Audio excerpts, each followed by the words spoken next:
Selama puluhan tahun, geografi terjebak dalam stigma mata pelajaran hafalan yang membosankan. Namun, di tengah krisis iklim dan ketidakpastian lingkungan tahun 2026 ini, geografi bangkit menjadi ilmu yang paling relevan. Kita tidak lagi bicara tentang apa dan di mana, tapi tentang mengapa dan bagaimana jika. Kurikulum Merdeka telah membawa angin segar. Fokus pendidikan kita kini bergeser pada kecerdasan spasial.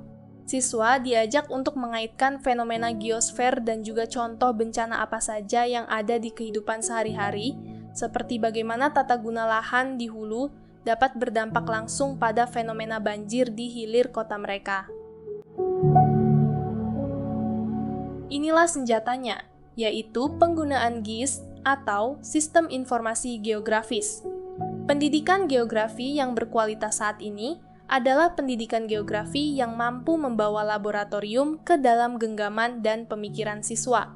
Bayangkan jika siswa SMA kini dapat memprediksi arah pertumbuhan suatu kota atau menganalisis deforestasi lewat data satelit real-time.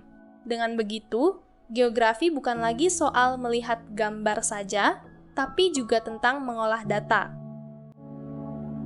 Namun, kualitas ini juga tentunya membawa tantangan besar, seperti keadilan atau pemerataan akses. Di saat siswa di kota besar sudah dapat menggunakan dan memanfaatkan analisis citra, kawan-kawan kita di daerah pelosok atau jauh dari kota masih berjuang dengan keterbatasan sinyal dan perangkat.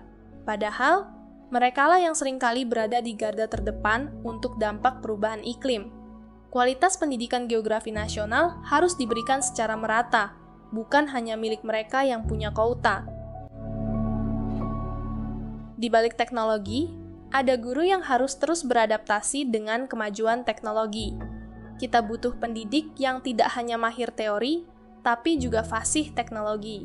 Karena pada akhirnya, tujuan akhir pendidikan ini adalah melahirkan generasi yang sadar ruang, generasi yang tahu bahwa setiap jengkal tanah yang mereka injak memiliki cerita dan tanggung jawab yang harus dijaga. Dunia sedang berubah, dan cara kita mempelajarinya pun harus berubah. Geografi adalah kunci untuk membaca masa depan. Mari kita pastikan tidak ada satupun siswa yang buta terhadap ruang hidupnya sendiri.